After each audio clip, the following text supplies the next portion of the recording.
Hi dears, എല്ലാവർക്കും നമസ്കാരം. മൗനരാഗം സീരിയലിൻ്റെ ഇന്നത്തെ വിശേഷത്തിലേക്ക് എല്ലാവർക്കും സ്വാഗതം കേട്ടോ. അങ്ങനെ നമ്മുടെ മനോഹർ 1 കോടി കൂടി എക്സ്ട്രാ കിട്ടിയതിൻ്റെ സന്തോഷത്തിൽ അങ്ങനെ കാർ ഡ്രൈവ് ചെയ്തുകൊണ്ട് പോയിക്കൊണ്ടിരിക്കുക. തനിക്ക് ഇങ്ങനെയുള്ളൊരു ഭാഗ്യം വന്നല്ലോ. ഇനി ആ ബഗാസുരൻ തനിക്കൊന്നും തന്നില്ലെങ്കിലും തനിക്കൊന്നും സംഭവിക്കാൻ പോകുന്നില്ല എന്നൊക്കെ അവനിങ്ങനെ ആലോചിച്ചുകൊണ്ട് നിൽക്കുക. ആ സമയവും അവൻ്റെ മനസ്സിലൂടെ ഒരു കാര്യം മിന്നി മറയുന്നുണ്ട്. വന്ദനെ പോലെയുള്ളൊരു കുട്ടി തൻ്റെ ജീവിതത്തിലേക്ക് വന്നല്ലോ. ഇനി ആ താടകയായിട്ടുള്ള സരയുടെ എടുത്ത് വെള്ളത്തിലിടാം. തൻ്റെ ജീവിതത്തിൽ ഇനി ഇവള് മതി. ഇവളെപ്പോലെയുള്ളൊരു സുന്ദരിയായിട്ടുള്ള കോടീശ്വരി തൻ്റെ ഒപ്പം ഉണ്ടെങ്കിൽ പിന്നെ തനിക്ക് എന്ത് സംഭവിക്കാൻ പോകുന്നു? ഇപ്പം തന്നെ അവളുടെ വീട്ടുകാർ 2 കോടി രൂപയല്ലേ തനിക്ക് തന്നിരിക്കുന്നത്. ഒരു ഇച്ചിരിയൊക്കെ കയ്യിൽ നിന്ന് കാശ് പൊടിഞ്ഞെങ്കിലും ഇപ്പം വന്ന് ചേരുന്നത് മഹാഭാഗ്യമാണല്ലോ എന്നൊക്കെ ആലോചിച്ചുകൊണ്ട് പുള്ളിക്കാരൻ നല്ല സന്തോഷത്തിലാണ്. ആ ബഗാസുരനെയും അവൻ്റെ മകളെയും ഒക്കെ ഇനിയും കഷ്ടപ്പെടുത്തണം.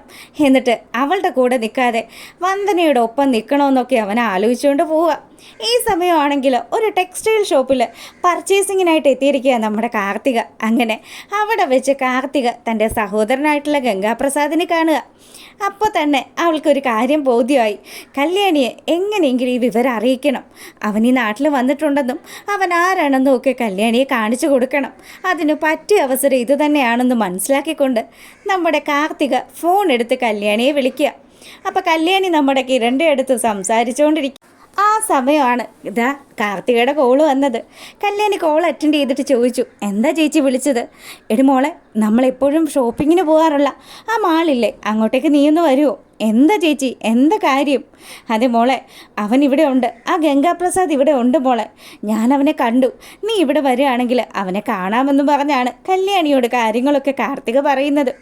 അങ്ങനെ നമ്മുടെ കല്യാണി, കിരണേട്ടാ ഞാൻ ഇപ്പം തന്നെ വരാം കേട്ടോ. ആ ഗംഗാപ്രസാദ് ചേച്ചി ഡ്രസ്സ് എടുക്കാൻ പോയിരിക്കുന്ന കടയിൽ എത്തിയിട്ടുണ്ടെന്നാണ് പറഞ്ഞിരിക്കുന്നത്. അതുകൊണ്ട് ഞാനൊന്ന് പോയിട്ട് ഉടനെ വരാമെന്ന് പറഞ്ഞു. അപ്പോൾ കല്യാണിക്ക് നല്ല ടെൻഷനുണ്ട്. കാർത്തിക ചേച്ചി അതിലും വലിയ ടെൻഷനിലാണ്. കിരണാണെങ്കിലോ ഇവർ പറഞ്ഞിട്ട് പോയപ്പോൾ തന്നെ അവൻ ശരിക്കും നിന്ന് ഭയങ്കര ആലോചനയിലാണ്. ആരായിരിക്കും ഈ ഗംഗാപ്രസാദ്? ഇത്രയും ദിവസമായിട്ടും അയാൾ എന്തിനാ ഇങ്ങനെ മറഞ്ഞിരിക്കുന്നത്? അയാളുടെ പിന്നിൽ എന്തൊക്കെയോ ചില രഹസ്യങ്ങളൊക്കെ ഉണ്ടല്ലോ എന്ന് നമ്മുടെ കിരൺ ഇങ്ങനെ ആലോചിച്ചുകൊണ്ട് നിൽക്കുക. ആ സമയം കല്യാണി വേഗം തന്നെ കാറും എടുത്ത് പായാണ് ആ ടെക്സ്റ്റൈൽ ഷോപ്പിലേക്ക്. പിന്നീട് അവിടെ എത്തിയ നമ്മുടെ കല്യാണി കാർത്തികയും കൂടി കണ്ടുമുട്ടുന്നു. അങ്ങനെ കല്യാണി കാർത്തികയോട് പറഞ്ഞു, അതെ ചേച്ചിക്ക് തോന്നിയതെങ്ങാനും ആയിരിക്കുമോ? അല്ലടി മോളെ, ഞാൻ കണ്ടത് അവനെ. അവൻ അവിടെയാണ് ഉള്ളത്. അങ്ങനെ അവൾ ആ ഒരു ജെൻസിൻ്റെ ടീഷർട്ടൊക്കെ പർച്ചേസ് ചെയ്യുന്ന ആ ഒരു സെക്ഷനിലേക്ക് നമ്മുടെ കല്യാണിയും കൊണ്ടുപോവുക. അവിടെ ചെന്നതും അതെ, ഇവിടെ ഗ്രേ കളറിൽ ഡ്രസ്സ് ഇട്ട് വന്ന ഒരു പയ്യനുണ്ടായിരുന്നല്ലോ, അയാൾ എങ്ങോട്ട് പോയെന്ന് കണ്ടോ എന്ന് ചോദിക്കുക. അയാളിതാ അപ്പുറത്തേക്ക് മാറിയിട്ടുണ്ടെന്ന് അവിടെ നിന്ന് ഒരു സെയിൽസ് ഗേൾ പറഞ്ഞു. ഈ സമയം ആ കട അഴിച്ചു പെറുക്കിക്കൊണ്ട് നടക്കുകയാണ് ചേച്ചിയും അനിയത്തിയും. ഇവരിങ്ങനെ അന്വേഷിച്ച് നടക്കുമ്പം നമ്മുടെ ഗംഗാപ്രസാദ് കാർത്തികയും അതുപോലെ കല്യാണിയും കണ്ടു. ഈശ്വര, പെട്ടോ, ഇന്നത്തോടുകൂടി തൻ്റെ കാര്യത്തിന് തീരുമാനമാകുമല്ലോ എന്ന് ആലോചിച്ചുകൊണ്ട് അവൻ അവിടെ കണ്ട ആ ഒരു ട്രയൽ റൂമിൽ കയറുക. അന്നേരമാണെങ്കിലോ അവിടെ പാവപ്പെട്ട ഒരു സ്റ്റാഫ് അയാൾ നിന്ന് അയാളുടെ ജോലിയൊക്കെ ചെയ്തുകൊണ്ട് നിൽക്കുക. അങ്ങനെ അയാളുടെ അടുത്തേക്ക് ചെന്ന ഗംഗാപ്രസാദ് അവൻ്റെ തനി സ്വഭാവം പുറത്തെടുക്കുന്നു. അവിടെ വെച്ച് അയാളെ ഇടിച്ച് പഞ്ചറാക്കിയതിന് ശേഷം അയാൾ ഉപയോഗിച്ചിരുന്ന ആ ഒരു തൊപ്പിയൊക്കെ എടുത്ത് വെച്ച് നൈസായിട്ട് ഒന്നും സംഭവിക്കാത്ത പോലെ അവിടുന്ന് മുങ്ങുകയാണ്. ഈ സമയമാണെങ്കിലോ നമ്മുടെ ആ ഗംഗാപ്രസാദിനെ അന്വേഷിച്ചുകൊണ്ട് വന്നിരിക്കുന്ന കല്യാണിയും കാർത്തികയും കൂടി ആ ഒരു റൂമിനകത്തോട്ട് കയറി ചെല്ലുമ്പോൾ കാണുന്ന കാഴ്ച ആട്ടിക്കൊണ്ട് അവശനായിട്ടിരിക്കുന്ന അവിടുത്തെ സ്റ്റാഫിനെയാണ്. അങ്ങനെ കല്യാണിയും കാർത്തികയും കൂടി അവിടെയുള്ള മാനേജറുടെ അടുത്തേക്ക് ചെന്നു. അതെ, നിങ്ങളുടെ ഈ ഒരു സ്ഥാപനത്തിൽ ഇങ്ങനൊരു വിഷയം നടന്നിട്ട് നിങ്ങൾ എന്താ പ്രതികരിക്കാത്തത്? ഇവിടെ വന്ന് ഈ പ്രശ്നങ്ങളൊക്കെ ഉണ്ടാക്കിയിരിക്കുന്നത് കൊടും ക്രിമിനലായിട്ടുള്ള ഗംഗാപ്രസാദാണ് എന്നുള്ള കാര്യം കൂടി കല്യാണി അവരോട് പറയുക. ഈ സമയമാണെങ്കിൽ മാഡം ക്ഷമിക്കണം, 2-3 ദിവസമായിട്ട് ഇവിടുത്തെ ക്യാമറകളൊന്നും വർക്കിങ്ങിലല്ല എന്ന് അയാൾ പറയുക. ഇത് കേട്ടതും നമ്മുടെ കല്യാണിക്ക് നല്ല ദേഷ്യം വന്നു കേട്ടോ. കല്യാണിയാണെങ്കിൽ കാർത്തികയുടെ അടുത്ത് ചെന്നിട്ട് പറഞ്ഞു, എൻ്റെ ചേച്ചി, ഇനി എങ്ങനെ അവൻ്റെ മുഖം ഞങ്ങളൊന്ന് തിരിച്ചറിയുന്നത്? ചേച്ചിയുടെ ഫോണിൽ അവൻ്റെ പിക്ക് വല്ലതും ഉണ്ടെങ്കിൽ ഒന്ന് കാണിച്ചതാ. എടി മോളെ, അവൻ്റെ ഒരു ഫോട്ടോ പോലും ഞങ്ങളുടെ ആരുടെയും കൈവശം ഇല്ല എന്ന് കാർത്തിക പറയുക. അങ്ങനെ നിരാശരായി ചേട്ടത്തിയും അനിയത്തിയും കൂടി അവിടെ നിന്ന് പുറപ്പെടുന്ന സമയത്ത് നമ്മുടെ മനോഹർ വന്ദനയുടെ വീട്ടിലേക്ക് എത്തുകയാണ്. വന്ദനയ്ക്കൊരു സർപ്രൈസ് നൽകാൻ വേണ്ടിയിട്ട് മനു അങ്ങോട്ട് എത്തുന്ന സമയത്ത് ശരിക്കും പറഞ്ഞാൽ നമ്മുടെ വന്ദന വരുണായിട്ട് നിൽക്കുന്ന സമയമായിരുന്നു. അപ്പം വരുൺ അങ്ങനെ ഇറങ്ങി വരുന്ന സമയം ശരിക്കും നമ്മുടെ വരുണിൻ്റെ അച്ഛനും അമ്മയും ഒക്കെ അങ്ങ് ഞെട്ടി നിൽക്കുക. ദൈവമേ, പെട്ടല്ലോ, മനോഹരാണല്ലോ മുന്നിൽ നിൽക്കുന്നത്. അവനെ കണ്ടപാടെ തന്നെ വരുൺ അവൻ്റെ മുഖം പൊത്തി. ആ സമയമാണെങ്കിൽ അല്ല, ഇത് വന്ദനയുടെ ആരാ? ഈ പയ്യനെ ഞാനിവിടെ കണ്ടിട്ടില്ലല്ലോ. ഇതേ വന്ദനയുടെ ഇളയച്ചൻ്റെ മോനാ. അതെ അല്ലേ, എന്താ മോൻ്റെ പേരെന്നൊക്കെ ചോദിക്കുമ്പം പുരാണത്തിലുള്ള ഒരു പേരാണ് അവൻ അവിടെ വെച്ച് പറയുന്നത്. അങ്ങനെ അതൊക്കെ കേട്ട് നിൽക്കുന്ന സമയം എൻ്റെ ദൈവമേ, ഇത് കൊള്ളാമല്ലോ. ഈ വീട്ടിലുള്ള എല്ലാവർക്കും പുരാണ കഥാപാത്രങ്ങളുമായിട്ട് നല്ല കണക്ഷൻ ഉണ്ടല്ലോ. മണ്ടോദരി, അതുപോലെ നന്ദികേശൻ, ഇപ്പം ഇയാൾ എന്തൊക്കെ ഈ കേൾക്കുന്നതെന്നൊക്കെ പറഞ്ഞ് അവൻ വലിയ കാര്യത്തിന് ഇങ്ങനെ സംസാരിച്ചുകൊണ്ട് നിന്നപ്പം നമ്മുടെ വരുണാണെങ്കിൽ എന്തായാലും വന്ദനയ്ക്ക് ചേരുന്ന പയ്യൻ തന്നെയാണ് ഇത്. ഞങ്ങൾക്ക് എല്ലാവർക്കും ഒരുപാട് ഇഷ്ടപ്പെട്ടു കേട്ടോ.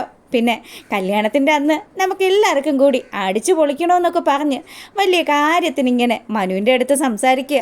മനോഹരനാണെങ്കിലോ ആരെയും തന്നെ അങ്ങ് മനസ്സിലായോ ഇല്ല.